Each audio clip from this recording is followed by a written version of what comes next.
এভাবে সরিষা শাক রান্না করলে সবাই আঙ্গুল চেটে খাবে। আসসালামু আলাইকুম, hello viewers, welcome to my channel. কেমন আছেন সবাই? নিশ্চয়ই খুব ভালো আছেন। আপনাদের দোয়া অনুপ্রেরণায় আমিও খুব ভালো আছি। তাই আজকে চলে আসলাম আবার নতুন আরেকটি রেসিপি নিয়ে। আজকের রেসিপি ঠিকই শুনেছেন, পুষ্টিগুণে ভরপুর সুস্বাদু সরিষার শাক ভাজি। তাহলে চলুন আমার কিচেনে কিভাবে আমি সরিষার শাক ভাজি রান্না করেছি তার রেসিপি আপনাদের সঙ্গে শেয়ার করি।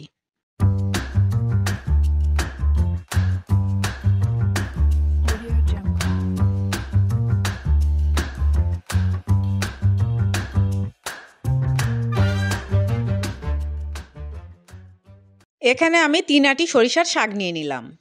এই শাকগুলো ফুলসহ শাক। ২ আঁটি শাক সরিয়ে রাখলাম এবং ১ আঁটি শাকের আঁটির বাঁধনটা কেটে দিলাম। এবার শাকগুলোকে বেছে নিব। কিভাবে আমি শাকগুলো বেছে নিলাম তা দেখিয়ে দিচ্ছি। একটা গাছের নরম ডালগুলো ভেঙে নিলাম এবং ভালো পাতাগুলো বেছে নিলাম। ফুলগুলো ফেলে দেইনি, ফুলগুলোও ভেঙে নিয়েছি। ফুলসহ শাক ভাজি করলে সেই শাকটা খেতে অনেক মজা লাগে এবং সরিষা ফুলের যে একটা ঝাঁঝ আছে সেই ঝাঁঝটা পাওয়া যায়। এইভাবে আমি সব শাকগুলো বেছে ধুয়ে পরিষ্কার করে আনলাম।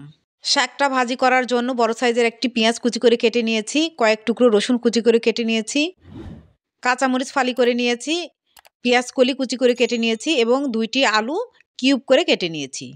শাকগুলোকে আগে আমি সিদ্ধ করে নিব, তার জন্য একটি কড়াই চুলায় বসিয়ে দিয়েছি এবং শাকগুলো কড়াইয়ের মধ্যে দিয়ে দিচ্ছি। এবার কিউব করে কাটা আলুগুলো শাকের উপর দিয়ে দিলাম। পেঁয়াজ কলি কুচিও দিয়ে দিলাম, কাঁচামরিচ ফালিও দিয়ে দিলাম, স্বাদ মতো লবণ দিয়ে দিলাম। এবার ঢাকনা দিয়ে ঢেকে দিলাম। ১০ মিনিট পর ঢাকনা খুলে উল্টে পাল্টে নেড়ে চেড়ে দিব। দেখুন শাকের গা ছেড়ে পানি বেরিয়েছে, এই পানিটা শুকিয়ে আসা পর্যন্ত আবার ঢাকনা দিয়ে ঢেকে দিলাম। ঢাকনা খুলে আবার একবার নেড়ে চেড়ে উল্টে পাল্টে দিলাম। এতে করে শাকের পানিটাও শুকিয়ে যাবে এবং শাকটাও খুব ভালো সিদ্ধ হবে। শাকের পানি কখনোই ফেলে দেওয়া যাবে না, তাহলে এর ভিটামিন এবং পুষ্টিগুণ সব বেরিয়ে যাবে, সঠিক স্বাদও পাওয়া যাবে না।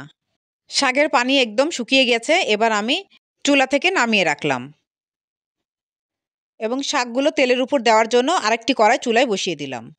পরিমাণ মতো সরিষার তেল দিলাম। তেল গরম হয়ে উঠেছে, ২টি শুকনো মরিচ ভেঙে তেলের মধ্যে দিয়ে দিলাম। শুকনো মরিচ থেকে সুন্দর অ্যারোমা বেরোলে প্রথমে রসুন কুচি দিলাম, এরপর পেঁয়াজ কুচি দিয়ে দিলাম। এবার নেড়েচেড়ে পেঁয়াজ কুচিগুলোকে ব্রাউন কালার করে ভেজে নিব। বাই দ্য ওয়ে, আমি রুথি। আমার চ্যানেলে নতুন হয়ে থাকলে প্লিজ সাবস্ক্রাইব করবেন, পাশে থাকা বেল নোটিফিকেশন অল সিলেক্ট করে রাখবেন, তাহলে যখনই আমি নতুন ভিডিও আপলোড করব তার নোটিফিকেশন সবার আগে আপনার কাছে পৌঁছে যাবে। লাইক, কমেন্ট এবং শেয়ার করবেন।